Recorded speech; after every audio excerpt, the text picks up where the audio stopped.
प्रभु आप सबको आशीष दे। तो आइए हम प्रार्थना करेंगे, फिर हम वचन की ओर चलेंगे, जो भी बातें हम आपके बीच में लेकर के आए हैं। प्यारे महान सामर्थ्य जिंदा खुदा बाप पिता, मैं आपका धन्यवाद तारीफ करते हैं। एक बार फिर से प्रभु आपके चरणों में आते हैं, और जितने भी मेरे प्रिय भाई बहन बड़े छोटे आपके वचन कलाम को जिस भी प्लेटफॉर्म से देखते हैं प्रभु, मैं आपके चरणों में उन सभी बहन भाइयों को तेरे हाथों में सौंपते हैं। उन सबके जीवन में कार्य कीजिए पिता, हर एक दुख तकलीफ से नजात दिलाइए, प्रॉब्लम से, और वचन कलाम उनके जीवन में कार्य करे, उगे प्रभु और बढ़े और ते जब तक प्रभु जी मेरे पिता परमेश्वर तेरे राज्य और तेरी परिक्रमा सदा हमारे जीवन से होती रही है, जब तक कि हम सब जीवित हैं, हमारे सांस में सांस है, तो तेरी बाट को हम चलते रहेंगे और तेरी दूसरी आगमन तक इसी तरह तेरे वचन लोगों तक पहुँचे और सुसमाचार पहुँचे मेरे पिता। हमारे यही प्रभु जी आपसे विनती प्रार्थना है कि हमारे जीवन से और सुनने वाले के जीवन से आप कार्य करें, उनके हर घटी कमी में आप पूरा करें। सारी महिमा आपको मिले, ये प्रार्थना प्रभु यीशु मसीह के नाम में मांगते सुने और दया से कबूल करें। आमीन आमीन आमीन। तो एक बार फिर से सबको जय मसीह की। तो वचन प्रियो है आपके बीच में आज जो लेके आए हैं, सब तैयार हैं वचन सुनने के लिए? हाँ, आप सब ध्यान दीजिएगा, रखिएगा। और मैं प्रभु की बेटी, प्रभु की दास आपके बीच में वचन लेके आए हैं। मत्ती की इंजील से हम आज देखेंगे 12 अध्याय से 40 पद में और 50 तक में, है ना। तो यहाँ पे है तो छोटा सा वचन आपके बीच में लेके आए हैं, तो लेकिन इसमें बहुत बड़ी गंभीरता की बातें हैं।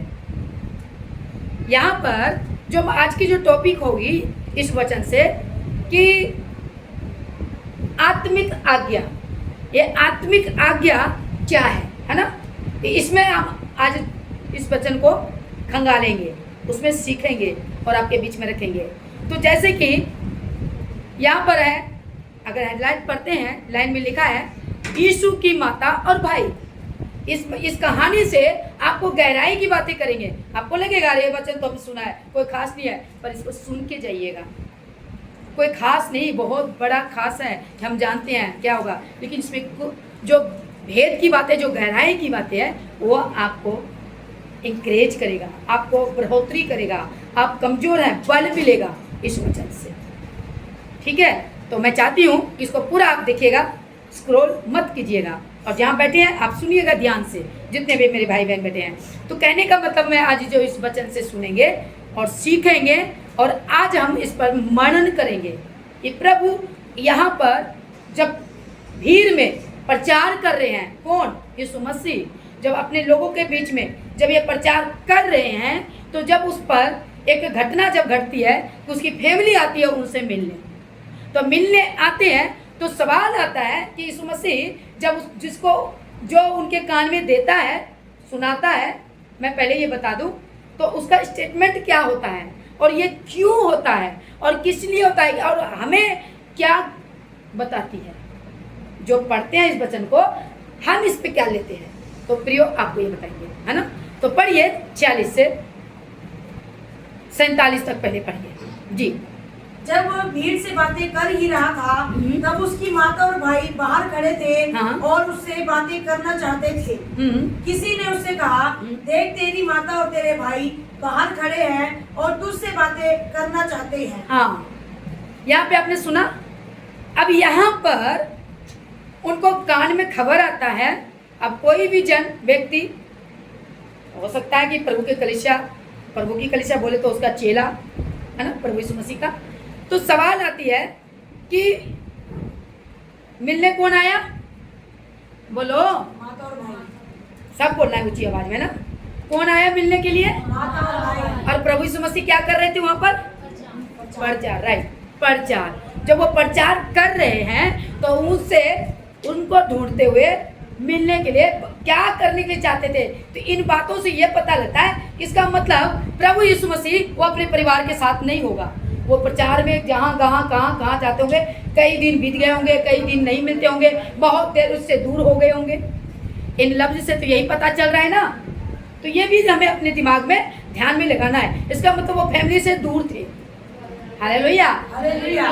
दूर थे। किससे दूर थे? वो अपनी माता भाई बहन से। कौन? प्रभु यीशु मसीह। क्योंकि प्रभु यीशु मसीह फ्लैश में है, वो एक बॉडी बनकर, वो खुदा है, वो परमेश्वर है। ये हमारे प्रभु ब्रह्मांड का मालिक है, सारा चीज बनाने वाला दुनिया का करता है, वो सब कुछ बनाया। लेकिन वो इस वक्त जो हम वचन जो आपको 2025 पहले का जो लिखित में है, जो घटना घटी है, वो आज हम सब पढ़ रहे हैं, पढ़ते आ भी रहे हैं। ये सदी बीतते चले गए और हम 21वीं सदी में प्रयोग हैं। तो सुनिएगा, तो यहाँ जब मिलने आए तो इसका मतलब मिलने आए तो उसको क्या करने चाहता था? बात करने, यानी उससे मिलना चाहता था कि कुछ वो बातचीत करे।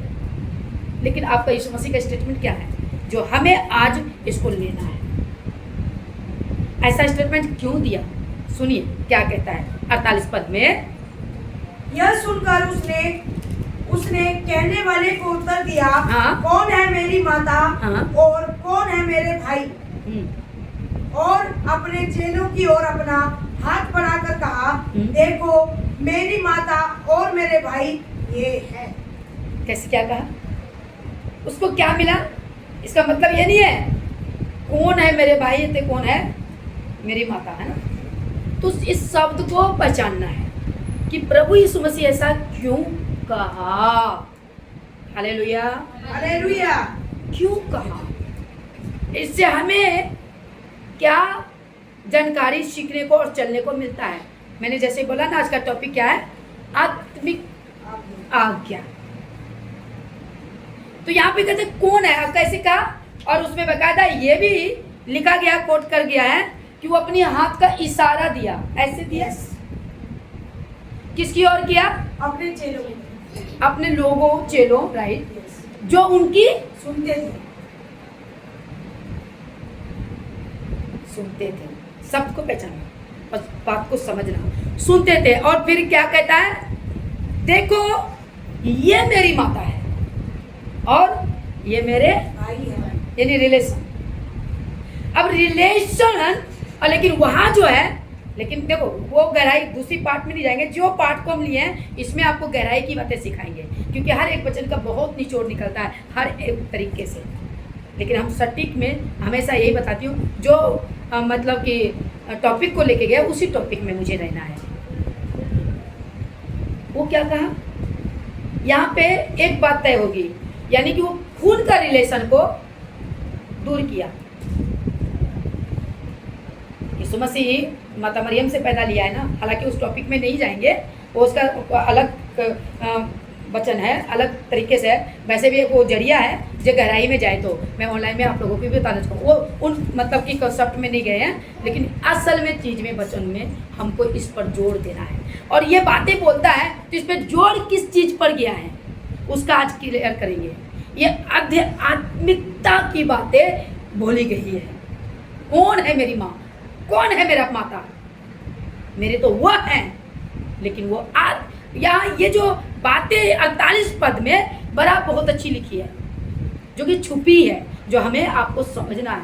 ये आत्मिकता, अध्यात्म, यानी एक आत्मा जो है ना परमेश्वर के साथ जोड़ता है, जो कनेक्ट होता है परमेश्वर के साथ जोड़ता है। ये यीशु मसीह ये बातें कह रहे हैं, ये आपको समझना होगा। और आप लोग भी मेरे प्रिय, और इसको जल्दी, ठीक है थोड़ा बड़े भी वीडियो थोड़ी सी हो जाए तो आप इसको देखिए, सुनिए, क्योंकि ये बातें जानना जरूरी है। आज पूरे संसार के लोग अभिलाषा परिवार में ही फंसे हुए हैं। परिवार की अभिलाषा ऐसा चक्रे हैं कि आत्मिकता में दूर हो चुके हैं। हाँ, माइंड से परमेश्वर को रखे हैं, लेकिन माइंड वाले परमेश्वर नहीं चाहिए। क्या कौन सा परमेश्वर चाहिए आप सबको? आप भी अपना कमेंट में राय दीजिएगा। माइंड वाला परमेश्वर चाहिए या फिर आत्मिकता में चलकर परमेश्वर, आत्मा से परमेश्वर को चाहिए? हमें पाना है आत्मा के साथ परमेश्वर को चाहिए हमें, या फिर दिमाग वाला, एक जैसे कि दिमाग वाले परमेश्वर के। अभी आप अपनी कलीसिया को लेके आए हैं, इसलिए आज मैं लेट भी ऑनलाइन आए हैं। आप लोगों के पास परमेश्वर है ना, जानते हो, लेकिन वचन का ज्ञान नहीं है, क्योंकि ये वचन सबके पास है। भले आपके पास नेपाली बाइबल है, पर ज्ञान नहीं है, ज्ञान सिखाने वाला नहीं है, सही सेवक नहीं मिला आपको। वचन वही है, और यहाँ देखिए क्या कुछ मिला है। ये ना आपने बोला ना कि यहाँ मुझे बहुत अच्छा लगा, क्योंकि हमें यहाँ पे मन को हौला हुआ, और ऐसा मैं कभी नहीं मिला। यही बात बोले आपने, सुनिएगा प्रियो। तो यहाँ पे क्या कहता है, इशारा दिया है ना, आध्यात्मिकता बातें। कैसे आध्यात्मिकता बातें हुई कि आज हम इस बातों में सीखेंगे कि आध्यात्मिकता बातें क्या है। ये 48 पद को जो 12 के 48 में जो आपने पढ़ा, जो बोला कौन है मेरी माता मेरे, ये क्यों बोला गया और इससे हमारा क्या ताल्लुक है? ताल्लुक है क्या? ताल्लुक है क्या है, मैं बताऊंगी एक्सप्लेन करके बीच में, ठीक है। इसका मतलब कि जब अभी मैं बताती हूँ, यहाँ पे कहता है कि देखो मेरी माता और मेरी भाई ये है, ये बोला 49 पद में कि जो मेरे पिता, क्या कहता है, जो मेरे स्वर्गीय पिता नहीं, स्वर्गीय पिता, जो मेरे स्वर्गीय पिता की क्या इच्छा पर चले, क्या चले? इच्छा पर चले, इच्छा पर चलता है। अब इच्छा किसकी चले? पिता की। तो आज मसीह परिवार में किसकी इच्छा चले? किसकी चल रही है? उसकी भी चले। अब बाकी विश्वासी की भी तो इच्छा चलती है, वो अपनी चलती है। हमेशा पास्टर को नहीं खींचेंगे, गलत पास्टर को करेंगे, जो गलत चलते हैं वो चलते हैं। लेकिन आज विश्वासी किसकी इच्छा पे चलते? वो खुद की इच्छा पे चलते हैं। समझ पा रहे? आज 90% अपनी इच्छा पर चलते हैं कि नहीं? तो आप भी बताइए, आज विश्वासी आध्यात्मिकता पर चल रहे हैं, आज्ञा को मान रहे हैं, या फिर अपनी इच्छा पे? तो आज का टॉपिक ही तो यही है ना, आत्मिकता में आज्ञा, आत्मिक आज्ञा क्या हम चल रहे हैं? तो सीखेंगे, तो सीखिए और अपने जीवन को क्या करिए? बदलिए।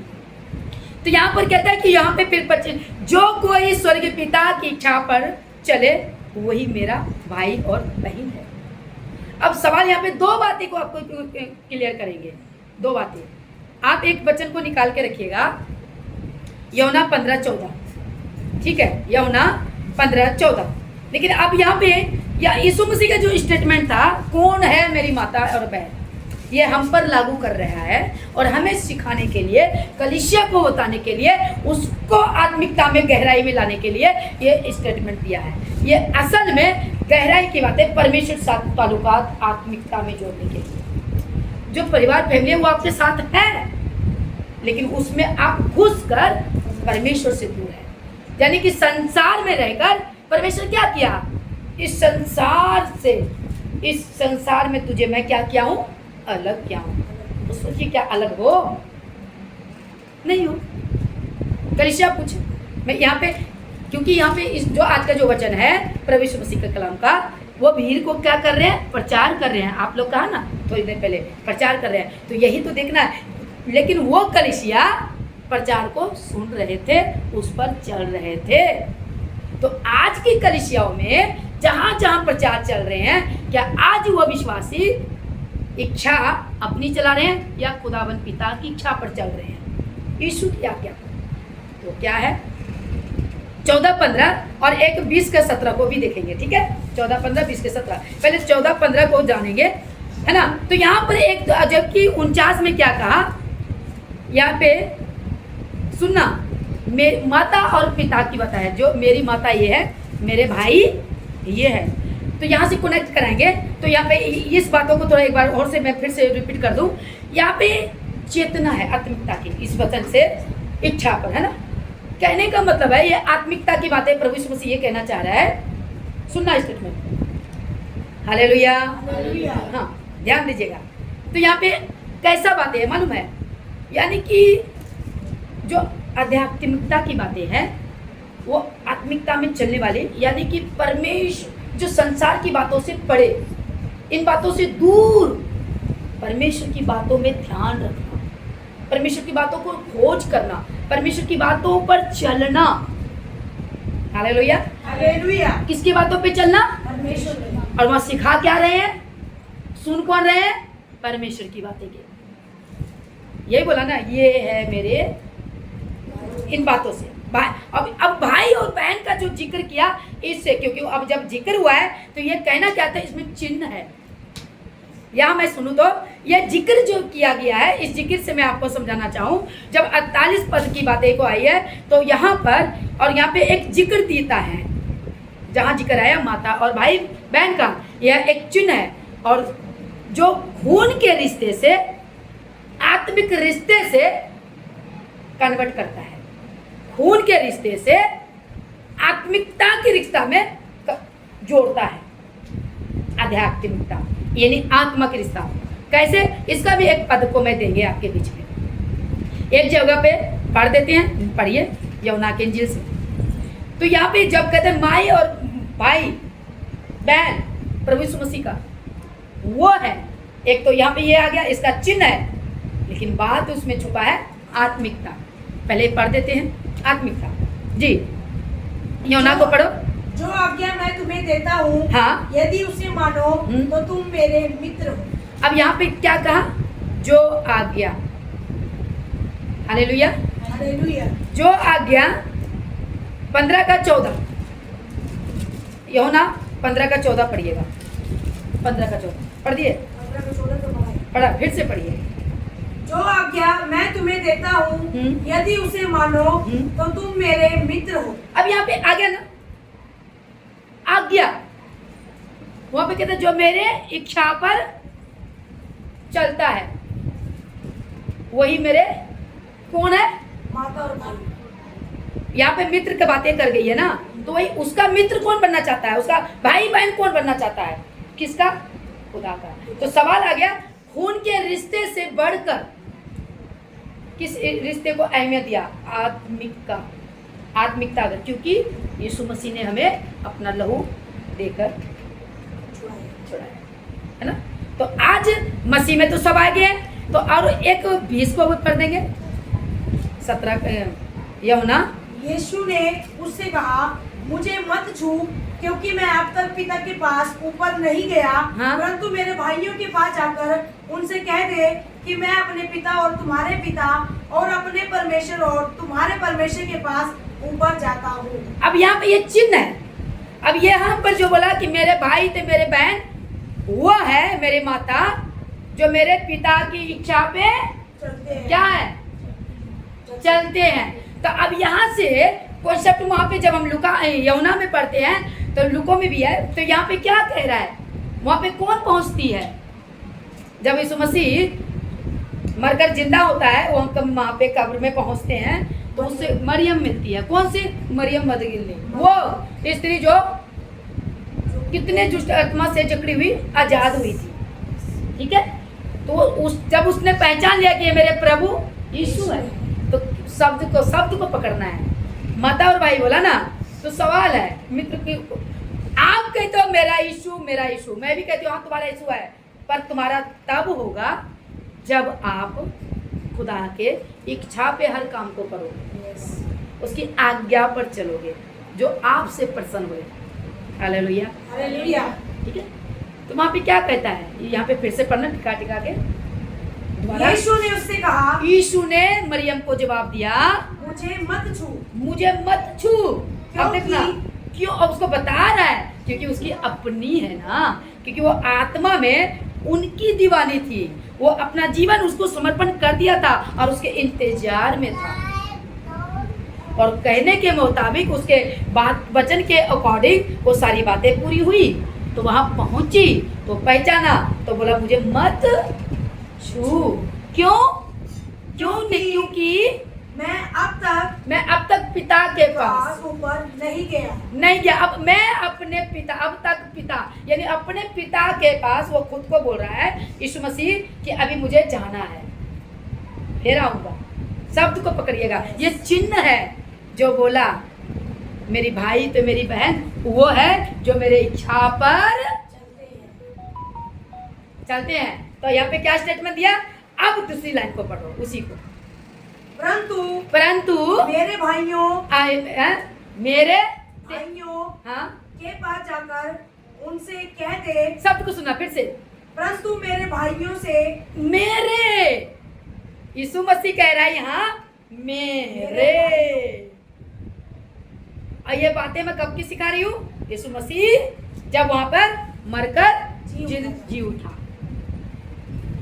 शब्द को पकड़ो, मेरे भाइयों से कह, हाँ, भाइयों के पास जाकर उनसे कह दे, मेरे भाइयों के पास जाकर कह दे, यानी मेरे भाइयों से कह दे, शॉर्ट में मैं इसलिए कि मैं अपने पिता, इसको बता रहा है, मरियम को बता रहा है, अपने पिता और तुम्हारे पिता, और उसको बोल देना कि जो तेरा पिता है और वो मेरा भी पिता है, मेरे पिता और तुम्हारे पिता के पास, और अपने परमेश्वर, अब सुना डबल, अब मैं अपने परमेश्वर के पास, खुद को मैं बता रहा, और तुम्हारे परमेश्वर के पास। अब इससे क्या बताइए? चिन्ह दिया, चिन्ह।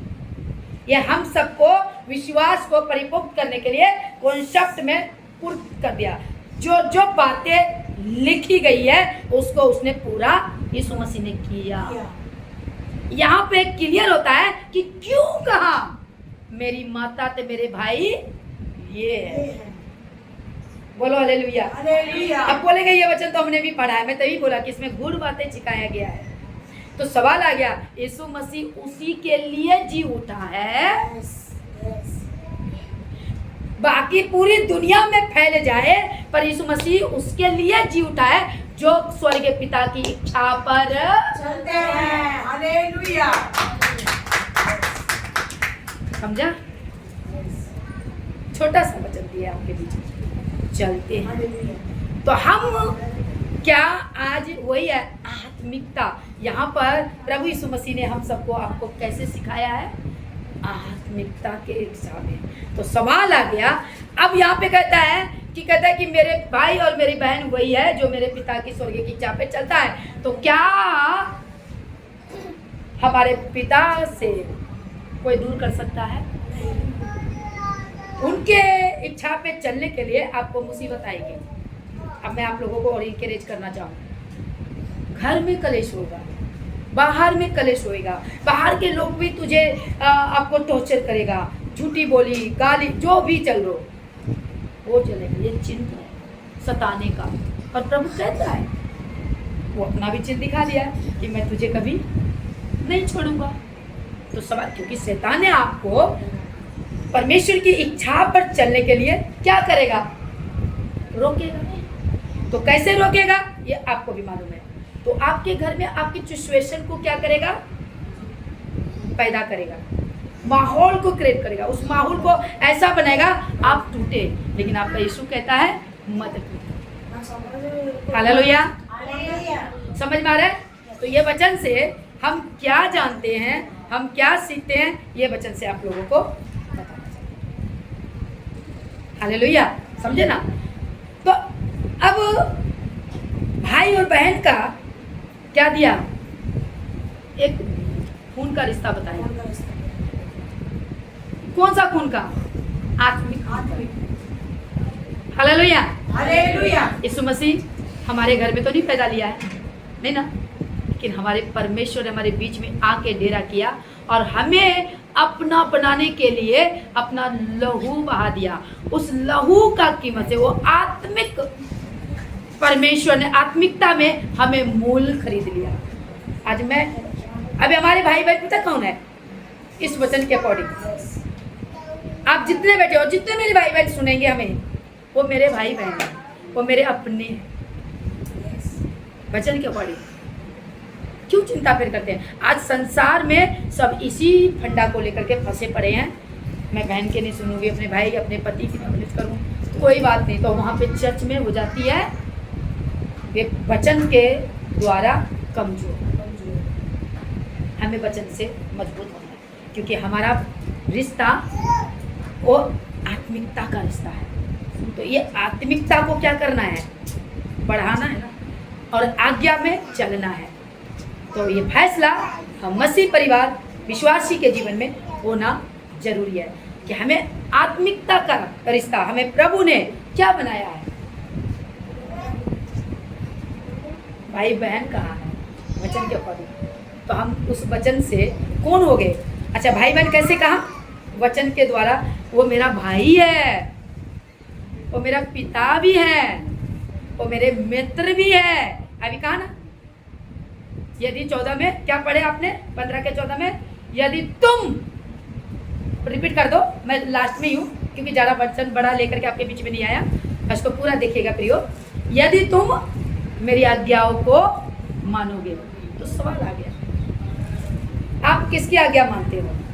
अब आप आपकी बात मानते हैं, आज्ञा वचन की मानना है। सिखाने वाले जो वचन दे रहे हैं, चाहे वो बड़े बड़े पोस्ट पर बैठे हैं, प्रभु के दास दासी जो भी है, सही सिखा रहे हैं, तो उस चीज को मानो, उस अगुवे के अधीनता में रह के इसकी अधीनता में चले और प्रभु में बढ़े। ये मैं आप लोगों को इंकरेज करती हूँ, क्योंकि बिना गुरु का ज्ञान नहीं होता है आत्मिकता में प्रभु, क्योंकि किसी न किसी को खड़ा करता है उसको चलाने के लिए। लेकिन सवाल आ गया कि हम सिखाने वाले को चेक जरूर करें कि हमारे सिखाने वाला क्या आत्मिकता में है। जैसे हम अपने जीवन को चेक कर रहे हैं, हमें आत्मिकता में चलना है, आज्ञा को मानना है, तो किसकी आज्ञा को मानना है? वचन को। आज यदि कोई वचन पे चल रहे हैं, वो आज्ञा को मान रहे हैं, तो वो मेरा कौन है? कौन है? भाई। तो ये रिश्ता किसने दिया? प्रभु यीशु मसीह ने। कैसे दिया? कि यदि तू आज्ञा पे मानेंगे, है ना, तो वो क्या पढ़ दो, क्या कहते हैं, फिर से पढ़ दो, हालेलुया। तो मैं आप लोगों के बीच में यही कहना चाहते हैं, तो वचन को आप लोग, हाँ, जो कोई मेरे स्वर्गीय पिता की इच्छा पर चले, वही मेरा भाई और मेरी बहन और मेरी माता है ना। यहाँ पे ये बातें क्या, और यूहन्ना में क्या बोलते हैं? जो आज्ञा मैं तुम्हें देता हूँ, जो आज्ञा, बस इतने में, जो आज्ञा मैं तुझे देता हूँ, यदि तू उसको माने तो तुम मेरे मित्र भाई।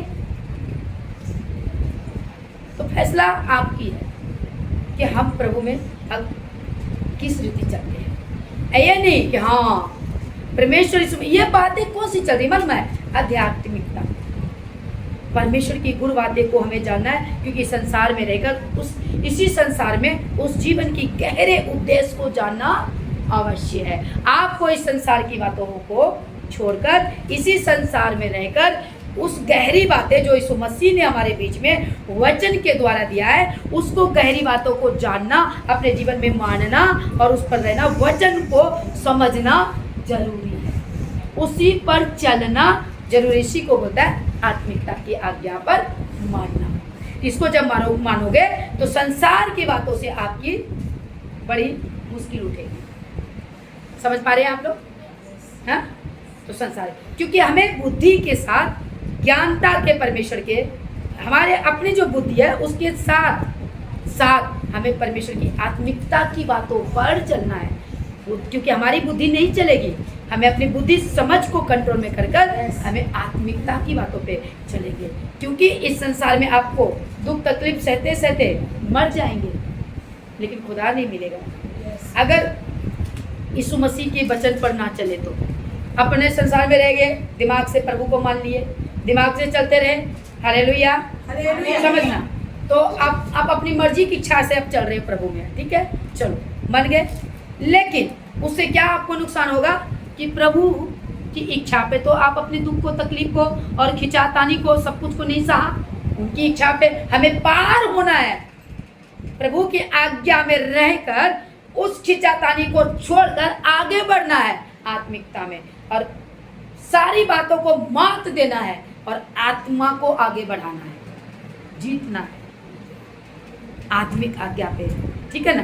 तो वो जो पहले स्थान हम देंगे, जिसको होता है बहुत संपूर्णता के साथ, समर्पण के साथ, किसमें? प्रभु यीशु मसीह। तो आप सबकी फैसला है कि आप चेक करें कि हम परमेश्वर के बीच में रहकर कि किस तरह हम प्रभु में, मिलावट की तरह, क्या हम आत्मिकता की आज्ञा को मानकर प्रभु में बने हैं। जो परमेश्वर चाहता है मेरे जीवन से, जो बातें को रखा है, उसको मैं पूरी कर रहा हूँ, उस जीवन में रह रहा हूँ कि इस संसार में, दोनों में, दिमाग से लेकर के चर्च में, हम चर्च की भीड़ को इकट्ठा किए हैं सबों में, यह देखना जरूरी है। क्योंकि यदि आप आत्मा में चल रहे हैं, आत्मिकता में आगे बढ़ रहे हैं, तो परमेश्वर आपको और आगे खींचेगा और अपने पास बुलाएगा। क्योंकि यहाँ परमेश्वर, यहाँ मरियम से क्या बोलता है कि मेरा पिता, यहाँ पे कहता है मेरे भाइयों से कह दे कि मैं अपने पिता के पास जाता हूं। तो परमेश्वर आपको, जब हम आत्मिकता में रहेंगे तब वही परमेश्वर हमें लेने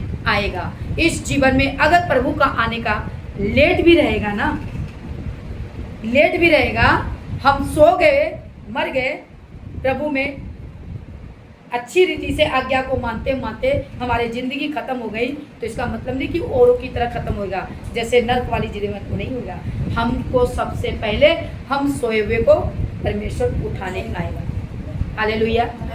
और जो रह जाएंगे आत्मिकता में बने रहेंगे और उनकी ज़िंदगी में, तो वो उठा लिए जाएंगे। आज हम इसी का प्रचार करते हैं, साल्वेशन, उद्धार का, कि क्या हम उद्धार पाए हुए जीवन में चल रहे हैं या फिर उद्धार पाकर फिर वैसे ही ज़िंदगी में हैं। हालेलुया। वही ड्यूटी निभा रहे हैं कि हम प्रभु में हैं। सो नहीं, हमें आत्मिकता में प्रभु में रहना है और अपने भय को, अपने डर को, कलेश को सब क्या कर दो, आत्मिकता में रहकर प्रभु को इच्छा जानो और उसमें चलो। प्रभु की इच्छा यही है कि उसकी आज्ञा को मानना है। हालेलुया। तो मैं विश्वास करती हूँ कि प्रभु यीशु मसीह के नाम में आप सब बहुत ग्रेस हुए हैं। इस वचन से जरूर आगे शेयर कीजिएगा और आगे कमेंट जरूर कीजिएगा, क्योंकि मैं आपके बीच में जो आज का जो वचन था आप सबके बीच में प्रभु कार्य करें। सबको जय मसीह की। आइए प्रभु का जोरदार तालियां दें।